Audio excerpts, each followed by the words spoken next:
BSNB now is a Discord, so click the link in the description and join today.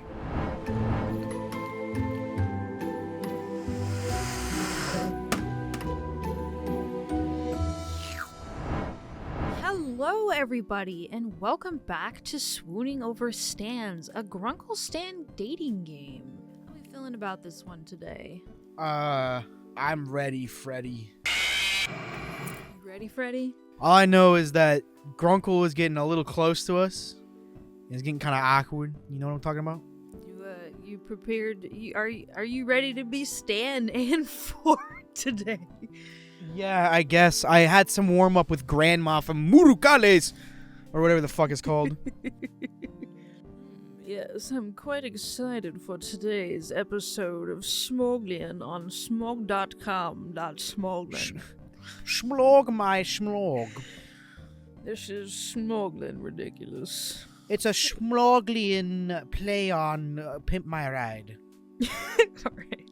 Schmlog my schmlogmobile. Let's get into dating some old men. Stan, take it away. Gilfs. So, you got any questions for me? Talking tends to ease me into a new place. Might do the same for you. So, you got any questions for me? What should we ask him? About Ford. Sure. Ford, like the car? Is Ford usually... Oh, sorry, my bad. Is Ford usually like that? Well, they're made here in America. They're not that good, honestly, let me tell you. You mean trying to fix what ain't broken and ended up making trouble? Nah. He was the good twin growing up. You were the troublemaker. I can tell. Ha! Ha! Ha! Okay. You have no idea. Hold on, dog. I really just read about the exhibits and read it as about exhibitionism. I fucking swear to God. No comment. Dude, I am hallucinating. Let's ask you about the exhibit. This showroom already seemed full when I saw it earlier. Why make more? Tourists love variety. Tourists love variety. Put up a sign advertising a new attraction and they'll come pouring through the doors. I think we gotta plug Stan in and unplug him. Plug him back in again. Go to my sponsor, fuck you at fuckyou.com /Stan the Man. This ain't your grandma, Shaq. Okay. I don't know. That's that awkward fucking silence, and then just, this ain't your grandma, Shaq. It's just so fucking stupid. That's what the website's clone is. That 10-second ass, look at that 10-second fucking silence. I was debating on if I should say it because it was really fucking stupid. You debated that shit for 10 seconds just to say it anyway.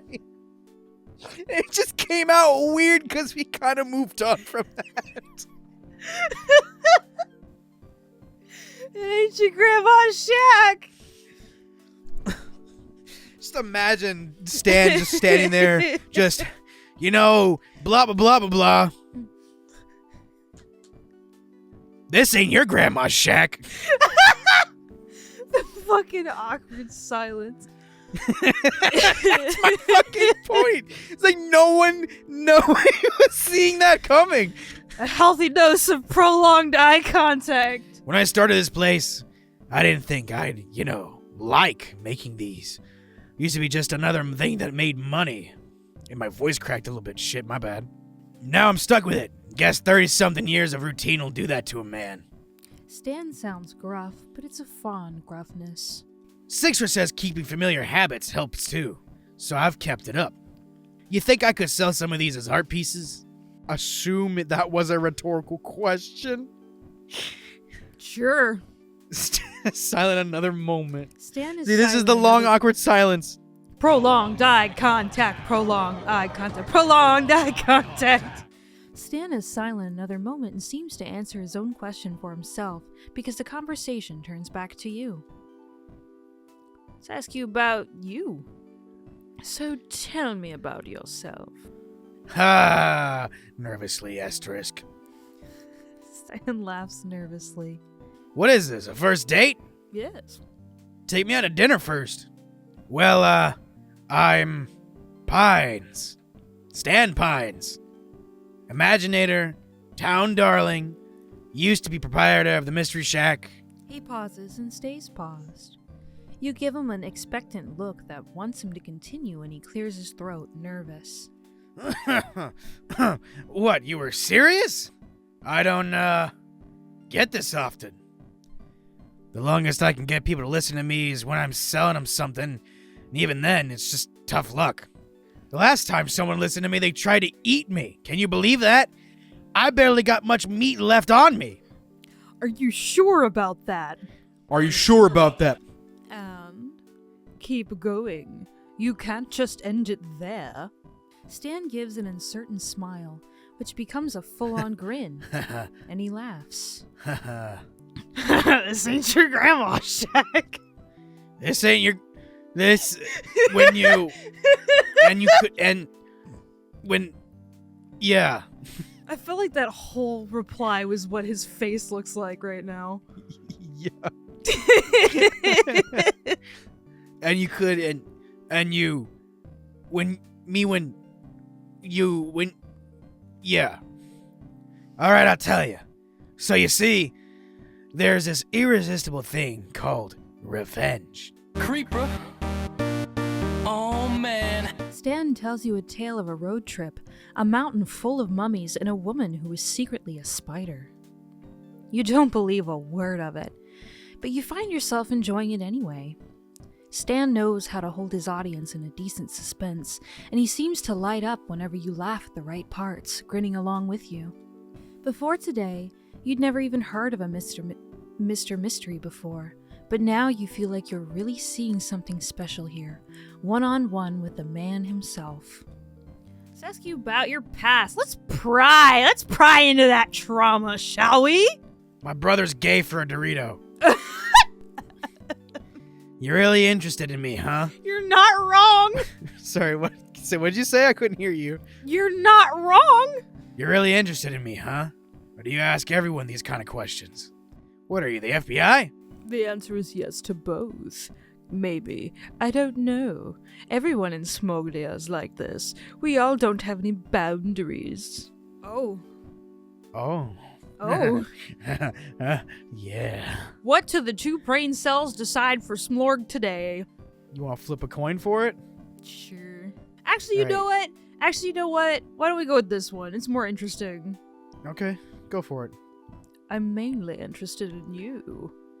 All right. Ever heard of smuggling pugs? Yes? No? Yes.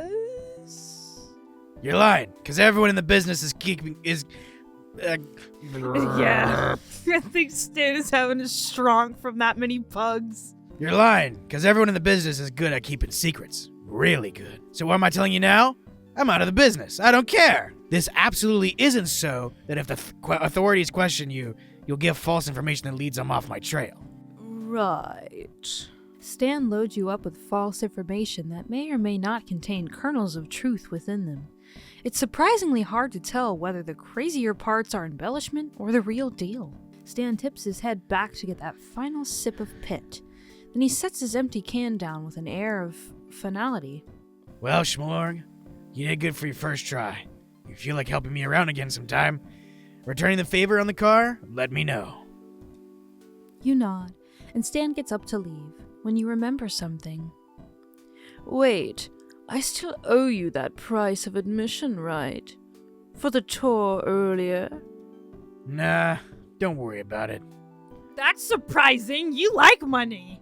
Gives me something to hold over you if you need. If I There need it is. There it is. Yeah, there. That's where it came in. He says that and leaves, but even from what little you've seen of him, you feel like Stan's not the type to really hold that over you. At least, not for anything serious. The tourist trap might have more to offer than you thought. Love meter. Yay! We've made progress! It's like you were made for each other. Can you give me dating tips? You're good at this. Let me save real quick. Man, that Grunkle Stan voice fucking hurts my voice. I'm sure it does. You Can I wake get back up to fucking Stanford already? if you want me to. Oh, I was just saying because his voice is easier. It's just J.K. Simmons.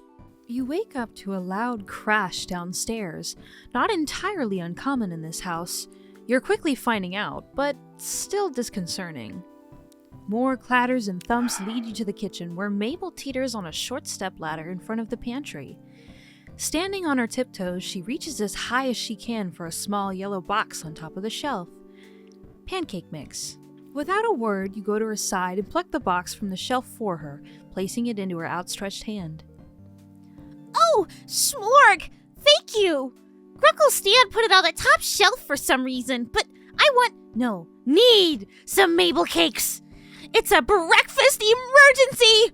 You know, Aaron told me that anytime you did that Mabel voice, it just reminded him of... Fuck, what's her goddamn name? I forgot her name now. But that girl from Candy Scabs.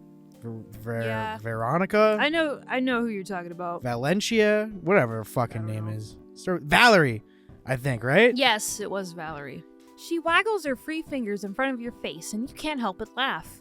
You can tell the house becomes more alive when this kid's around. Want to help me make them? We only need chocolate milk, coffee, pink food coloring, and a pot of Goldos to make this breakfast dream a breakfast reality. As delicious as that sounds, you're inclined to ask where the coffee comes into the mix when you realize the house is suspiciously quiet. Mabel, where is everybody? Oh, Grunkle Stan needed stuff for your car, so he went to go get merchy or Makey techie stuff for that. I think Grunkle Ford's somewhere. Okay, preteen. You heard about the abominable... God damn it. I am trying to get... You're going backwards in age. He heard the abominable bro man was trying to steal soda from campers, so he went and helped them out. Yep, that's where he went. Totally knew that. Oh, hey. Hey. Hey. You captured awkward teen.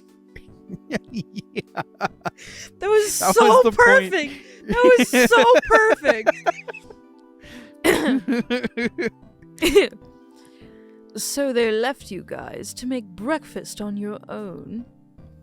You don't know the family well enough yet to know that this is a commonplace, so the idea of leaving two teenagers alone to fend for themselves seems fine. If one of the teenagers wasn't Mabel, anyway. Goddamn. You still don't know how coffee fits into her Mabel cakes, but now you don't really want to know. Dipper attempts to hide the pancake mix from Mabel while she's grabbing the chocolate milk from the fridge. Apparently, he doesn't want to find out either. I will Mabel. say right now, when I make pancakes, I use coffee creamer instead of milk sometimes. And that shit's fucking bomb. They're also really sweet. Mabel, while your Mabel cakes sound absolutely divine, why don't we... Quick, think of something so you don't hurt her feelings. No. Go out for breakfast. No, go out for breakfast. She would fucking be pissed at you if you said, Dipper, can you cook? Is there somewhere we can go out to get breakfast? We should really save the Mabel cakes till your great uncles get back. I know they wouldn't want to miss them. You sly dog. It's the worst tread deal in the history of tread deals, let me tell you. But I want to perfect my recipe. I have to get better at cooking and baking and stuff so I can survive out there in the world. What if in high school I have to bake stuff and people are better than me? Mabel looks very agitated, tugging at her hair with both hands. If I can't make the perfect Mabel cakes, I can never be on Bad Dreams Dining. I gotta impress Gerald Rambo and Schmorg. It's my destiny. Quick, think of something so you don't hurt her feelings. Well, I guess Dipper, you can cook was the right answer. I guess that's it. Maybe Dipper can help you make something different. We should save the Mabel cakes for another day. A more special day. But Schmorg... Mabel, still standing on the stepladder, reaches up and squishes your cheeks together, her wide eyes staring into your soul. I will eat you. Every day is a special day with Mabel cakes! You glance at Dipper, making a "please help me and I'll buy you breakfast" face, and hope he understands. Yeah, Mabel, I know you want to cook more since you're... Becoming an adult? Yeah, sure, but don't you think Grunkle Stan and Grunkle Ford should be here to try them too? And not just me? Again? Poor Dipper. Mabel hops off the stepladder and ponders her brother's question, lips pursed. Eventually, she nods, beaming at you both. You're right, Dipper. I can't deny them that experience. Oh, so it's fucked up if we tell you to wait, but it's not fucked up if he tells you to wait? What kind of fucking world is this? You give Dipper a thankful smile over Mabel's head as she puts the ingredients back into the refrigerator. He grins back at you, rubbing the back of his neck. You wonder if he got that from one of his grunkles. That's clever, now that you think about it. Great plus uncle to make grunkle. Saves time on syllables. We should go to Greasy's. They have some of the best pancakes there, with like 3 different kinds of syrup if you ask Lazy Susan nicely. Yeah, it's not super far. Let's go. The kids are about to head out of the kitchen when you realize something. Wait, aren't you going to leave a note for your grunkles about where we're going? Oh, right. Good call. Dear Grunkle Stan, fuck you. I don't care. Fuck you! I'm out of this bitch! Dipper scribbles out a note for Stan and Ford and sticks it on the front door of the shack with one of Mabel's stickers. I know for a fact that he's not gonna see it. He's gonna completely ignore it. There's another note just underneath of it that says, "Go the fuck away, Shaq! You're not allowed here!" Oh, man. Stop busting up these cars, Shaq! Oh, man. Shaquille O'Neal has to find a new shack. It's not your Shaq's shack. Okay, I'm done. The kids lead the way towards the town, explaining various landmarks and the wild and wonderful stories attached to them along the way. And this is where we saw those 2 ghosty old people. In a convenience store? Strange, but you nod regardless. Maybe she just meant they were so old they looked like a ghost. Oh, honey, if you even know. Yeah, oh no. I'm remembering that episode. Isn't that where she got high as fuck? Yeah, where she got really high. That was censored in a lot of places. Really? Yes. She took a bite of their unicorn man. It was a dog. It was a giant dog. Oh yeah, a giant unicorn dog. She ate her paw. She ate his paw. It was very much censored in a lot of places. Bro was on Fent, I swear to God. Dipper what did they fucking put in that shit, dude? I don't know, man. Fun dip is something else. Fent dip. Dipper points out the diner in the distance, a log-shaped building atop a train card, and the 3 of you head inside. You soon realize that the kids know just about everyone in this town. Several people, young and old, wave at them as the 3 of you find a table. And you get the feeling that they're almost famous in Gravity Falls, though you're not entirely sure why. They're pretty cute, though. Mabel blows the paper wrapper over straw at Dipper's face, and he retaliates by swatting her with the laminated menu. An elderly woman in a pastel pink waitress dress comes up to the table, and you catch the name on her tag, Susan. Alright, you be Lazy Susan. Hiya, kids and stranger. Wink. What can I get for ya? I cannot believe you fucking did that. Wink. Pancakes and all 3 syrups for me, please, Lazy Susan. Same for me, actually. Lazy Susan turns to you, notepad in hand. What will you get? In the morning, I'm making waffles. We I go with love that one? scrambled eggs on bacon, man. Let's go scrambled egg on bacon, man. Alright, we'll go with scrambled eggs and bacon. Coming right up, sweetie. Wink. Oh my fucking God. Ah, she did the thing! Lazy Susan winks with her good eye, of course, and heads to the back of the diner. The wait for your food to arrive feels longer here than most, mainly due to Mabel and Dipper using this time to interrogate you. At first, it's somewhat intimidating. You literally crashed into their house and started hanging out with their great uncles, so they have lots of questions. Once the irrational fear of two 13-year-olds fades out, you recognize their interview for what it really is. They care about their grunkles. If you do start hanging out with them more, they want to know as much about you as possible. Mabel's questions are somewhat nonsensical. So if you were stranded on a deserted island with no boat, no cheating, what would you take with you? A boat. While Dippers... While Dippers are more careful and calculated. What were you doing before you came here? Like school, Wow! work, both Damn! neither? So much attitude! What the fuck? Did you know about Gravity Falls before you crashed into the shack? And Shaq? And Shaq. Hey, what's going on? You immediately know which grunkle each twin takes after. Stan and Mabel, goofy partners in crime versus the quiet brainiacs Ford and Dipper. It's an intriguing contrast, especially now that you're thrown into the middle of the bunch. But as the twins race to see which syrup bottle drips into their mouths the fastest, Dipper's blueberry syrup beats Mabel's classic maple by a half a millisecond. You swear on it. You know that these kids do a lot more for their great uncles than just to be cute counterparts.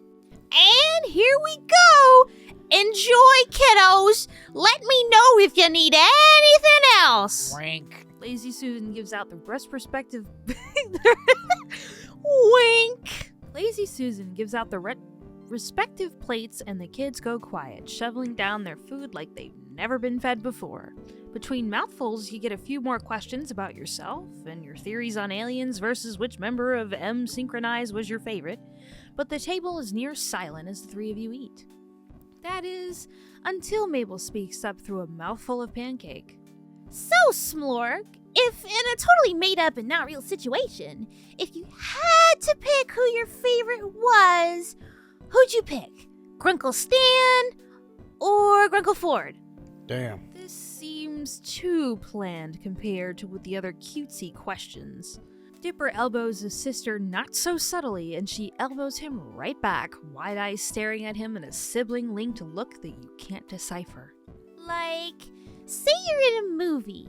Like one of those weird movies Grunkle Stan watches on TV with the ladies in the poofy dresses riding horses.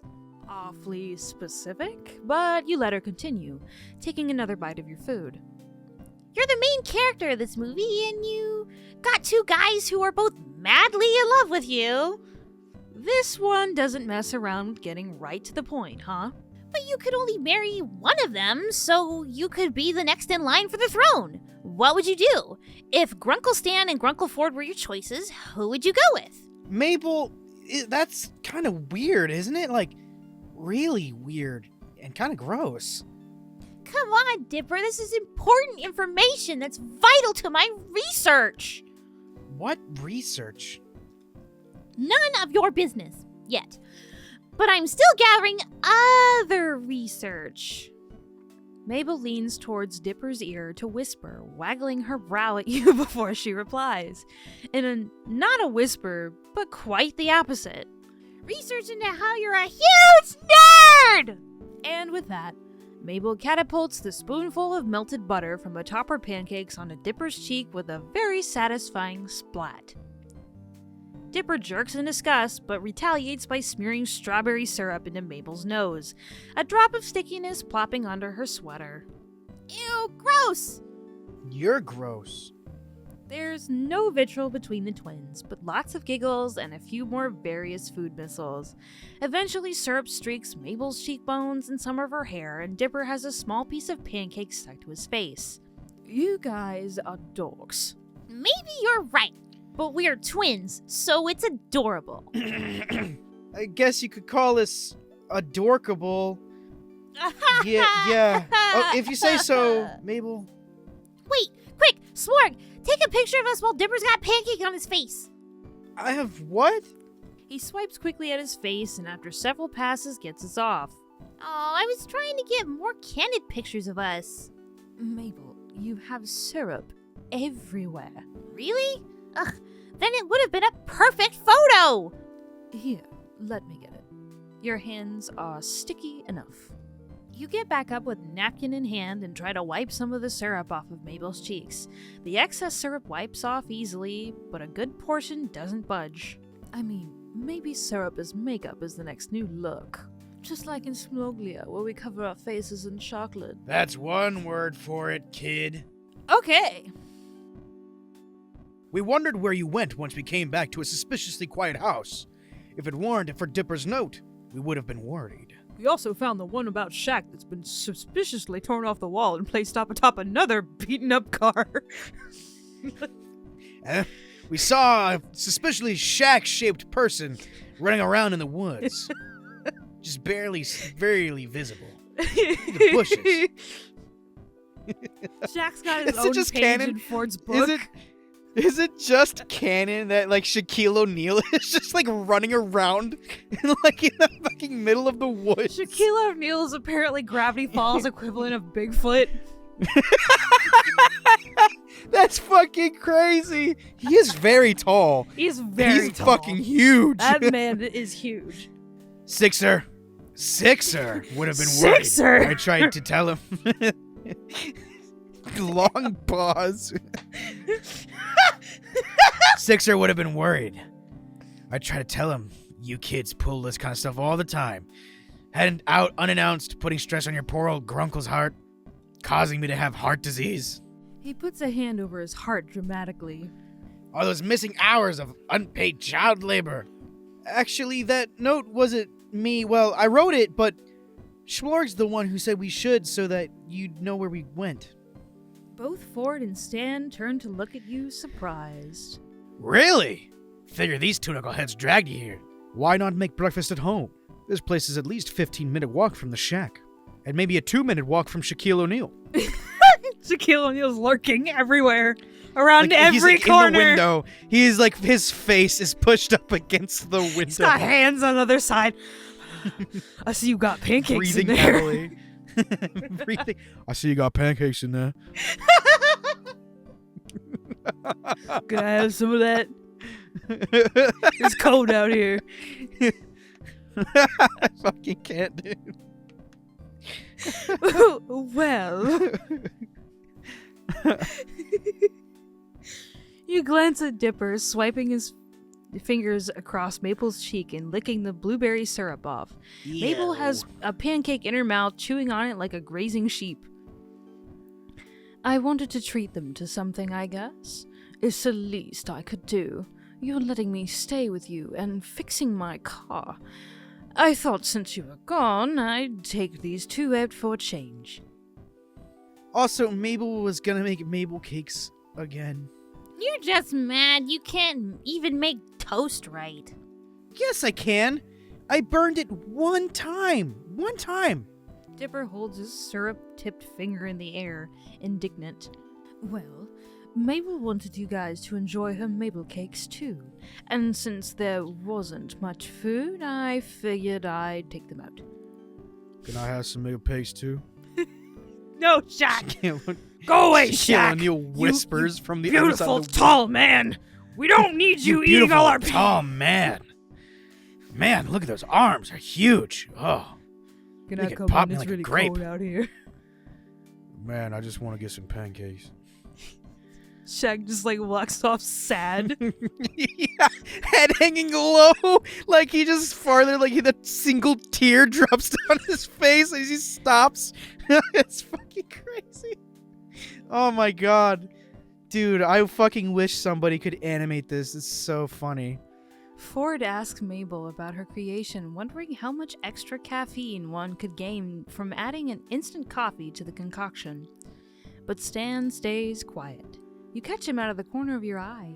He's staring at you, a lopsided smile tugging at the corner of his mouth. Creepy. Huh. Thanks, Schmorg. Appreciate it. Don't get a boner, don't get a boner, don't get a boner. Stop! No! Cut the mic! Cut the cameras! Somebody get Shaq back here, please! Someone say Shaq. We got a horny old man over here! Sound the alarm! Oh, no problem at all.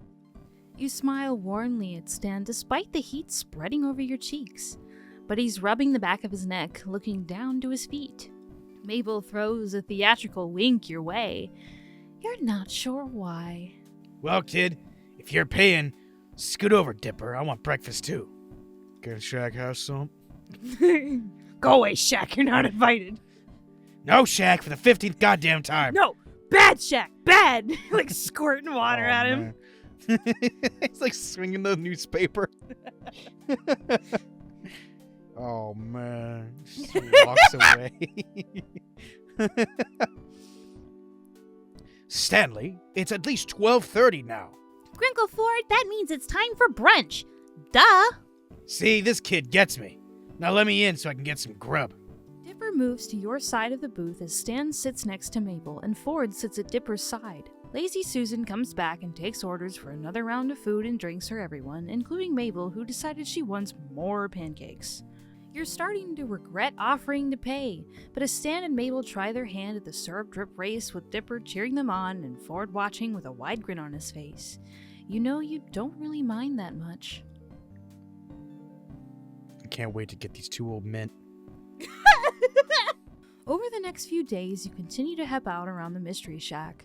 Not out of obligation, but because you have nothing better to do. Besides, Seuss, practically the golden retriever of people, is really digging the input on current installments from an outsider's perspective.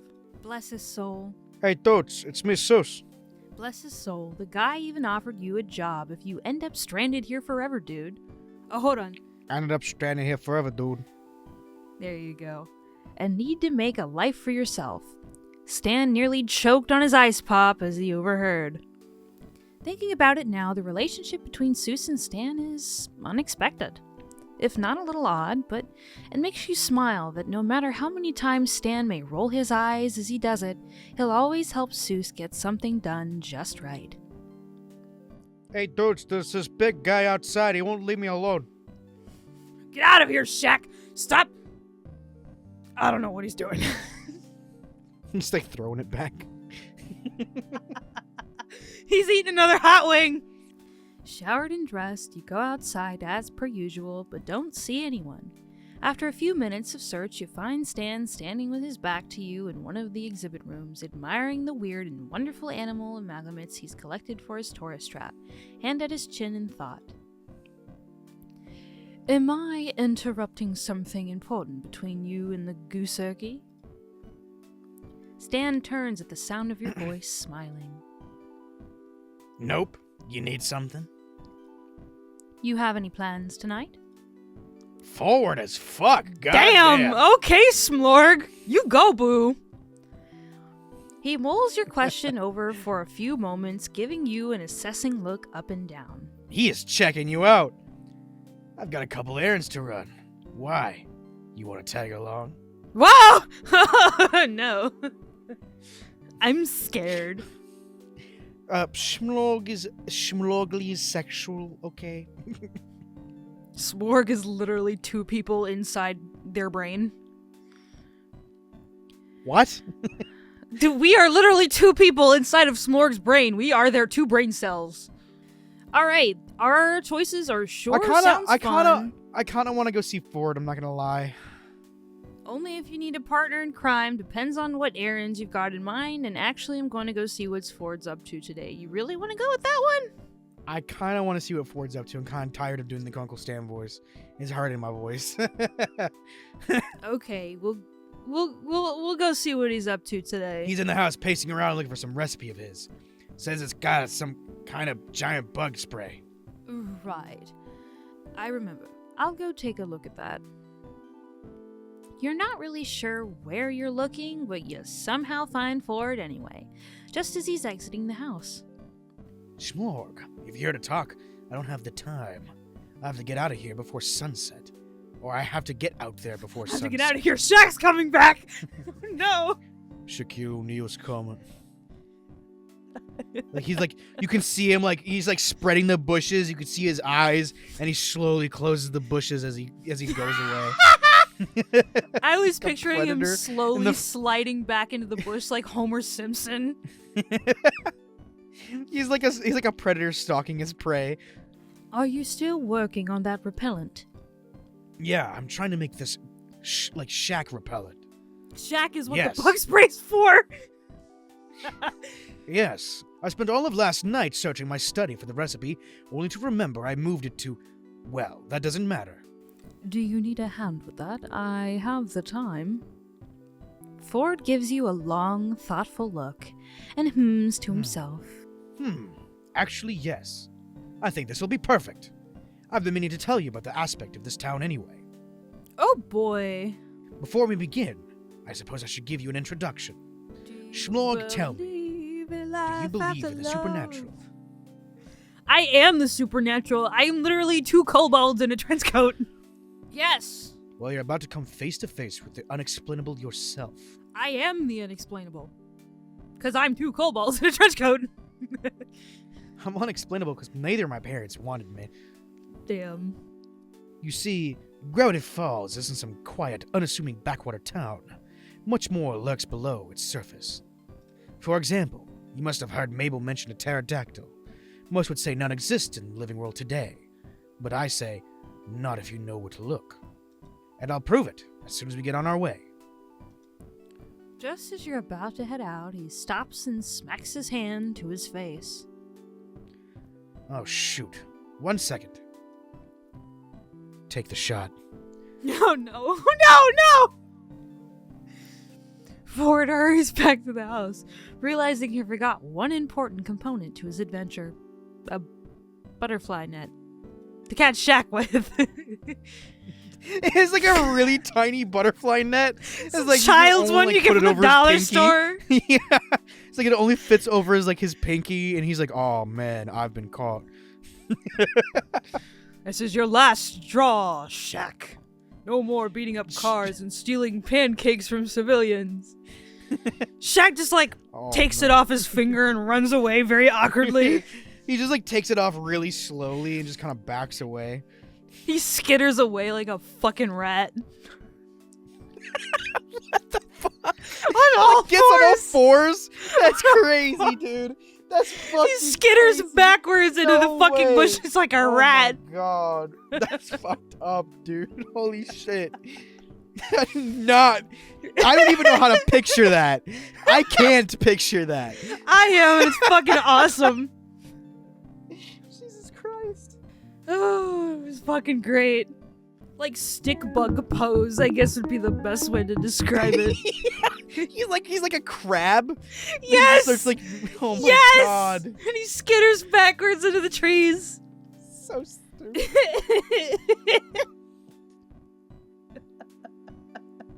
Do you believe in the supernatural? I believe in the Shaq. The Shaq is coming for us all! Before you get a chance to ask, he strides out ahead of you, obviously in no mind to tell you what's it for quite yet. The pair of you walk past the Shaq, and down a well-worn path into the trees surrounding the house. Sunlight peeking between the pines. He double-checks whatever he scribbled into the paper and tucks it back into one of his coat's seemingly infinite pockets. He stops and turns to face you with a definitive nod. My recipe for a repellent called for a sprig of lavender, 2 thin slices of ginseng, a drop of bat blood, a chunk of amber, and a 3.5 milliliters of ink. Very specific. He pauses, staring down at the path in thought. Obviously, I already have all those components on hand, all except for one last ingredient, a single moth's wing. Oh, so you have literal amber, I've but waited- you don't have a moth? That probably lives in the Like, lamps? you can't wait. You can't wait until 7 o'clock when they all come out of hiding. This guy, this man, this smart man, he ain't got no brain. Oh, From Mothman himself. that would explain. Well, that's a little different. Okay, I'm gonna be honest. I take back what I said. I got a plan, okay? Take Shaq, tell him to put the biggest lamp he can find in the middle of the damn town. There you go, catch the Mothman. You can't help it, you gasp. Ford glances at you, and you think you see a hint of a smile before he turns back to the path and continues along, wind ruffling through his hair. You see, Mothman is the very creature on the page that Wallace seems to fear. Using a piece of itself should ward it away, or at least lead it to believe that Waddles isn't for eating. I would have already completed the repellent years ago if I had managed to collect that wing. Was it too difficult? No fucking shit, Sherlock. It's fucking Mothman! I just never got around to it. Besides, Mothman used to combat at this lamp I had lit out in the backyard. See? See, the lamp method works, people! You wanna catch some Mothman, you make a big-ass lamp! It seemed like such an innocent hobby that I never had the heart to chase it off. But if this brings Mabel and her pig a peace of mind, then the time has come to finish this. Sunlight filters in through the trees, causing dappled shadows across Ford's coat as he leads in front of you. Break the silence? Our choices are how much further are we walking? How do you know so much about this stuff, or wait for him to speak? Up to you. I think, how do you know so much about this stuff? Because our characters don't know anything about this. I study anomalies. Anything unusual, strange, and just plain weird. I began my research in this town because it was, and remains, a hotbed of paranormal activity. Little does he know, we're two kobolds in a trench coat. Little does he know his ex-boyfriend's a Dorito. And he's not I made Cool this Ranch exact trip. flavored. I made this exact trip years ago, though at the time, I had no idea where I was going. It was just dumb luck that I managed to tail Mothman back to its cave from my backyard. Navigating the forest by moonlight is poetic, but not advisable. I made plenty of other discoveries as well, from fairies to gnomes to amalgams of creatures who we never meant to cross. Wait. Ford reaches into his pocket and pulls out the slightly crumpled pages Mabel had pushed into his hand earlier, smoothing them out and shuffling through them. Take a look at these. They're more definite proof than just my word. You accept the pages from him and find that they're scanned pages from some sort of journal. Just as you'd heard Mabel say, fluid cursive tells of Mothman, beard cubs, scamp fires, and more. Ford gestures to them and explains. I detailed my discoveries in a series of research journals, the remaining pages at least. I wonder where Stanley was keeping these. You drew these. Were any of these creatures even ever dangerous? You must have gotten up to some pretty crazy stuff back then, or walk in silence. I think maybe number 3. This one? Number 3! You must have gotten up to some pretty crazy stuff back then. That's one way to put it. Only took 6 years for me to get in over my head. He takes a silent moment to look away from your gaze, seemingly in a bittersweet remembrance. You drew these. Yes, of course. Who else? They're so photorealistic. I love your line work. These ink washes look so masterfully executed. Give an ambiguous nod of acknowledgement, or I've seen better. I don't know. That's up to you. I think obviously number 1 is going to be the best. Shall we flip a coin? Flip a coin of what? For what? Pick a number between 1 and 5. When? 3 it is. These ink washes look so masterfully executed. My work now is far better, but I appreciate the compliment. Despite his understated words, Ford looks surprisingly pleased. Were any of these creatures ever dangerous? Oh, extremely. Some were worse, dangerously annoying. Though Ford seems to find his own comment amusing, he doesn't fail to notice your unease. I do have weapons in case things escalate, so there's no need to worry. You brought weapons? Yeah, I carry. What of it? Not many. I have a stun gun, my fists, and my sharp wit. Haha! And this fucking gun. I feel safer already. Which one do you like better? You didn't ask. 2. You didn't. 2? Ask him about the creature? Oh boy! Jesus fuck. I'm about a monologue. It says here that Mothman turns into a bunch of moths. You mentioned gnomes when we catch sight of the pterodactyl. So about this leprechaun. Are there any floating eyeballs out there? Gravity Falls is home to giant vampire bats. Or you mentioned a gremloblin. Let you pick the one you want to talk about. Mothman. Mothman. Let's go down the list. Yes, that's how we'll get the moth wing. Then why not use mothballs as a repellent? Well, I've never tried. Could the most conventional method be the unconventional one? Or would Mothman be able to overcome its mothly nature and persist? You want to continue asking about creatures? Go for it. You mentioned gnomes. Other places have rats, mice, or insects as a house pets. We have gnomes. Hey, Aaron, you should hide one of those gnomes somewhere in this playthrough and have the viewers try and find it. He's gonna be like, no. Yeah, he probably will. Joke's on you guys, I already hid one. Picture your typical garden gnome, but more disturbing. Will we catch sign of that pterodactyl? I doubt we'll spot it today, but perhaps we can go bird watching later if you're interested. So about this leprechaun. Uh, That's his response. You wait for a further answer, but that's it. There are floating eyeballs here? Sounds disconcerting, doesn't it? I once released them in my house by accident and found eyeballs in the most unsuspecting places for months. My guests chose not to comment on my choice of house decor. Gravity Falls is home to giant vampire bats. Giant fruit bats, actually. They were among the first to teach me not to judge a creature by its reputation. I only realized they were harmless once I'd been bitten once. Or by one. Oh no, that still sounds pretty bad. It actually healed quite fast. I attribute that to the health kick I was on soon after. You mentioned a Grimloblin. Ah, a rare specimen that I have since steered clear of when I accompanied by others. Though if you want to see one in person, I'm sure it wouldn't hurt to walk in that situation for the sake of education. Ah yes, head first into danger, for education. Being murdered Right, well, alive and eaten in a million different I guess pieces, you can ask yes. about the magnet gun. For education. You didn't bring your magnet gun. I thought it'd be prudent to leave its magnetic fields alone for a while until I have the time to optimize it. You see, I was trying to widen the area of magnetic influence, but it's been a while since I last worked with a gun. I need to re-familiarize myself with its inner workings. My guess is I switched a wrong wire or two and instead narrowed the beam. I'd like to see how it works sometime. Really?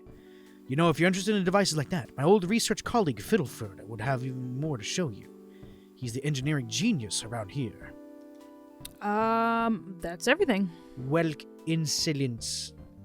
Suddenly, Ford puts an arm out in caution, slowing his pace. You narrowly manage not to collide into him and take a quick glance around to see nothing.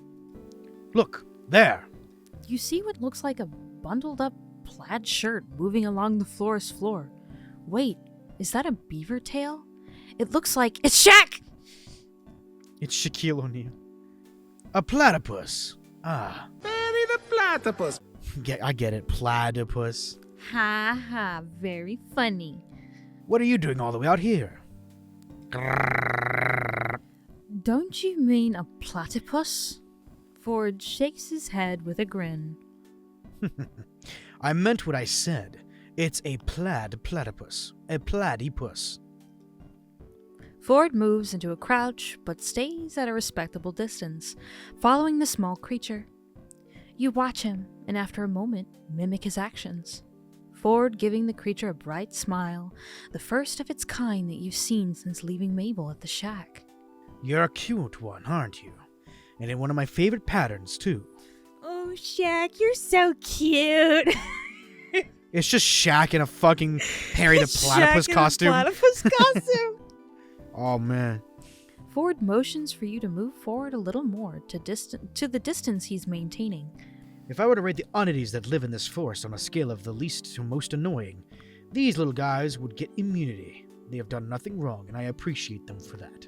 As the two of you watch in quiet appreciation, the platypus ambles into the underbrush and vanishes from view. What a cute little guy. I'm going to go murder my son. Oh! Oh no! The two of you continue deeper into the forest. The foliage seems denser now. and you look through the treetops for a glimpse of the sun, which has by now dropped low in the sky. It had already been getting late when you left, but you hadn't thought Mothman would be this far out. Almost as though he'd read your mind, Ford answers you. Mothman is a rather reclusive, and as such lives deeper within the forest than bolder creatures like the gnomes. Are you all right? Mm-hmm. That is, are you tired at all? I should have asked sooner. It's just been a long time since I've traveled with anyone new. Stanley, tends to speak his mind without my asking.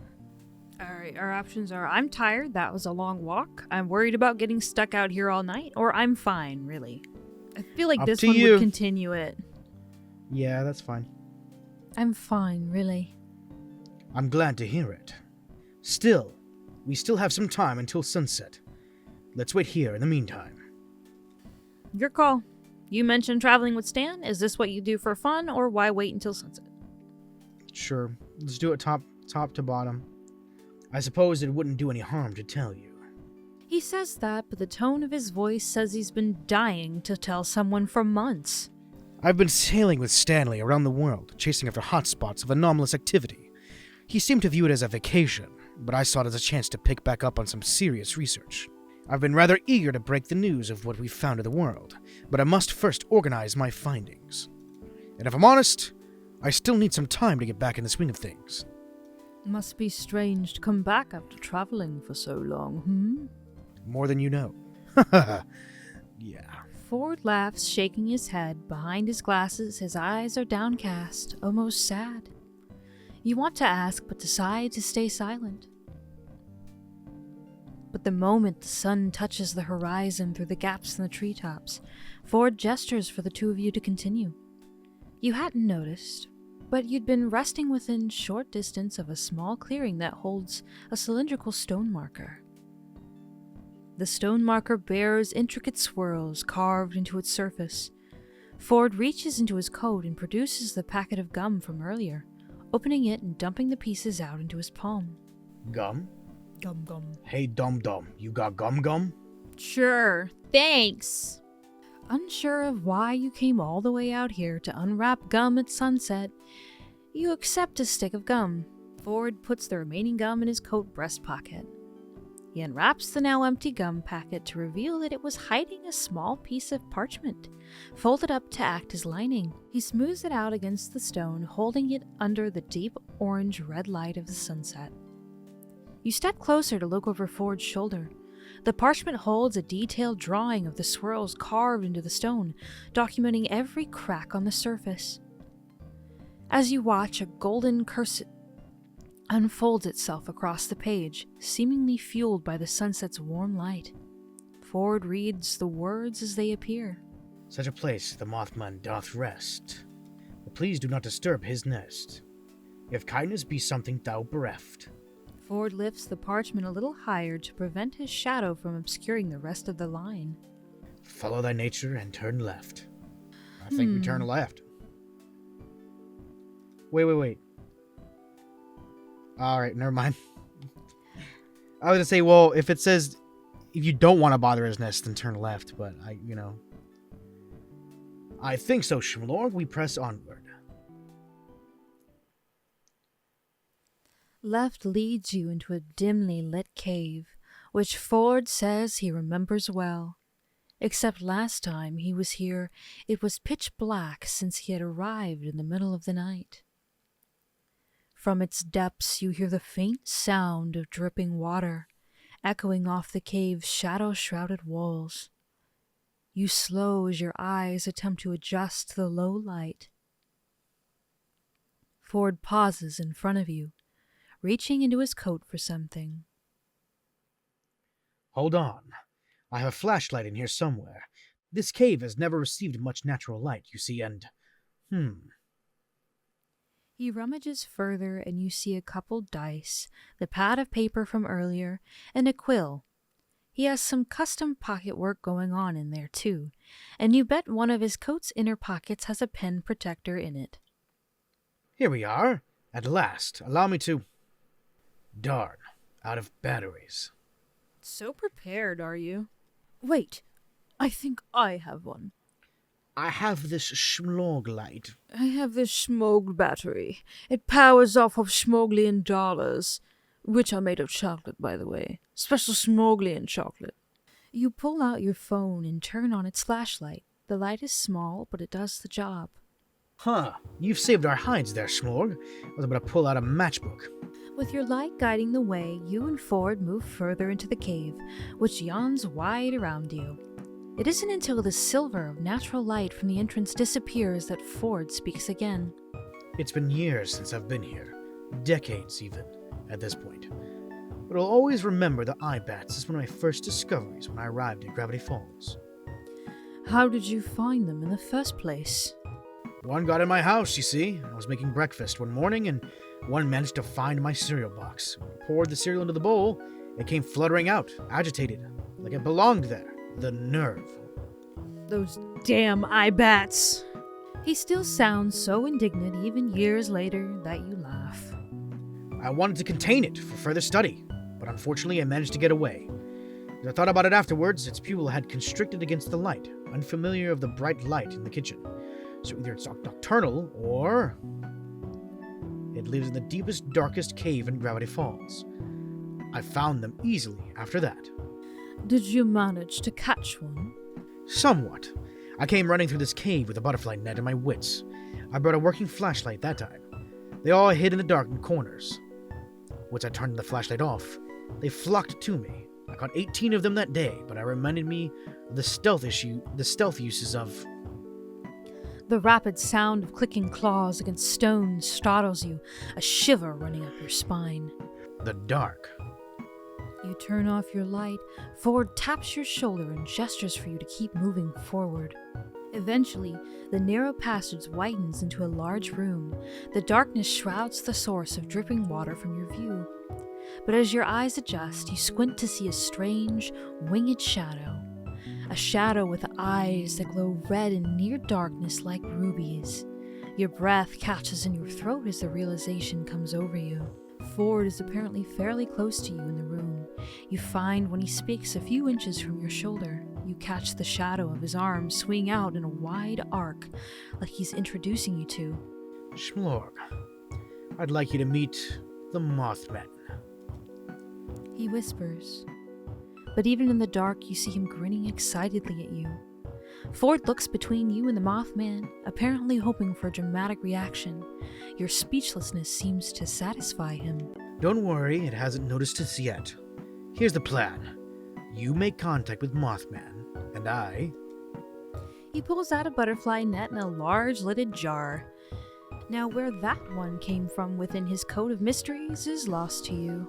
will capture one of the 100 moths that comprise it. Our options are, wait, I get to touch the Mothman? The Mothman? You're heading in with a butterfly net. Seriously. Isn't this a little dangerous? Or can you do it? I'll take the net. I think the first one is probably the best. Alright. Yes, and it turns into 100 black witch moths. It's like experiencing a swarm of locusts. Surprising when you're not expecting it. Remember, even just a light touch is enough. You steel yourself, awaiting Ford's signal. He waves his hand to coax you forward, and then it's up to you to decide how to, make contact. Run around back to its blind spot, run straight forward, or approach with stealth. The last one, I guess? Approach with stealth.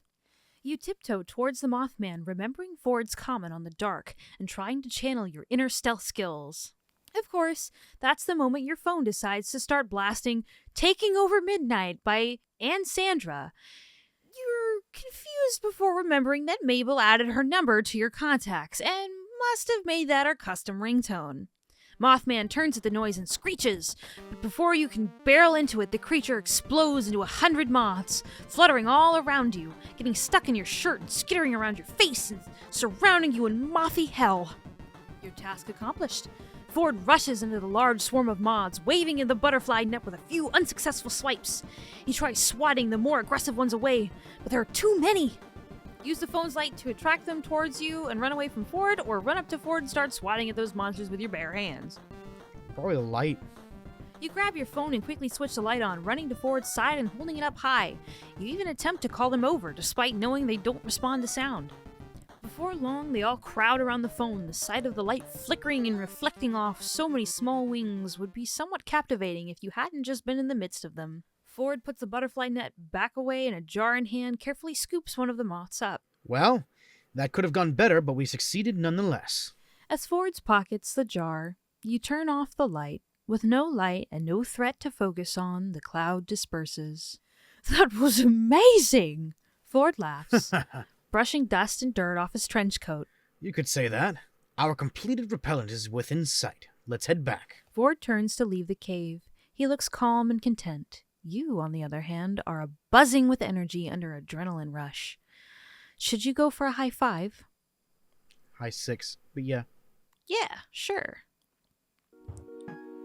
Different art Custom style.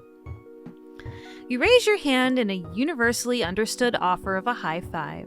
Ford pauses, then grins, high-fiving you. Or rather, 6.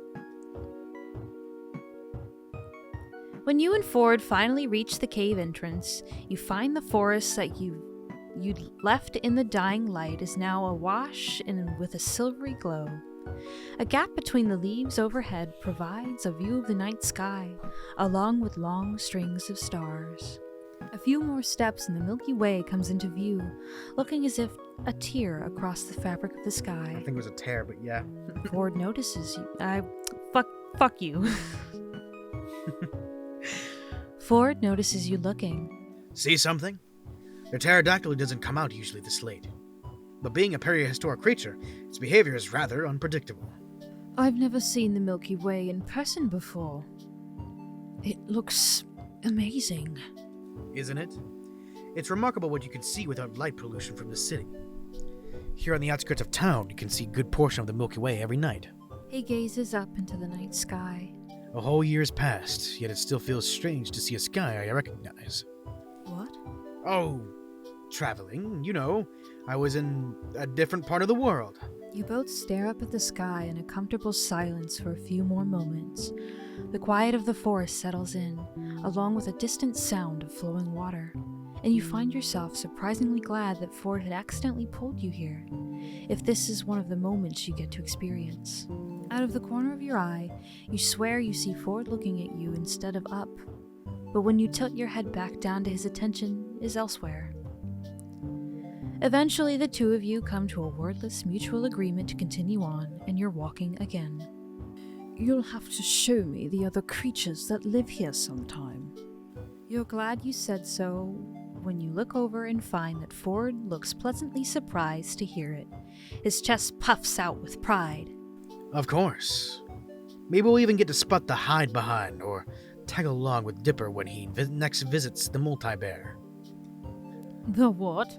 Ford taps his temple, grinning. You'll have to wait until I show you how to find out. I'm holding you to that. We have some time left before we get back, if you're up for another walk. You must make a face because Ford looks back to you and laughs. We're not far, I promise. I just thought I might answer a few of your questions if you have any. Should we save it here? Up to you. Leave it for next episode? I guess so. Are you gonna tell the lovely people goodbye? Thank you so much for being a part of this wonderful, weird, wacky experience. If you want to see more of this content, please let us know in the comments below and let us know which of the Grunkles you'd like to see more of. We really appreciate you guys being here and supporting us so much. We love you guys a ton. We also have a membership program where if you go in down below and you hit the subscribe plus button, you become a channel member and receive some nice benefits, such as special rules in our Discord server and being able to listen to our podcasts of fan fiction readings that we do every Friday. If you want to help us even more, you can go to our merch store at youtube.com/@BSNB/shop or store, whichever the one it is. Or you can just see our channel page to the store page, and it's right there. Or you can click the link in the description. We've got all kinds of stickers, t-shirts, hats, mugs, anything you can think of with our lovely little faces on them just for you. And thank you to all of our YouTube members. They make this possible. If you want to join and get your name shown here, hit the join button or the link in the description. And thank you to our gold tier member, The Pinky Life. If you want to be shouted out too, select the Gold Peeps tier in our membership tiers. So yeah, thank you so much for watching, and we'll see you in the next one. Bye-bye. 1, 2, 3, go.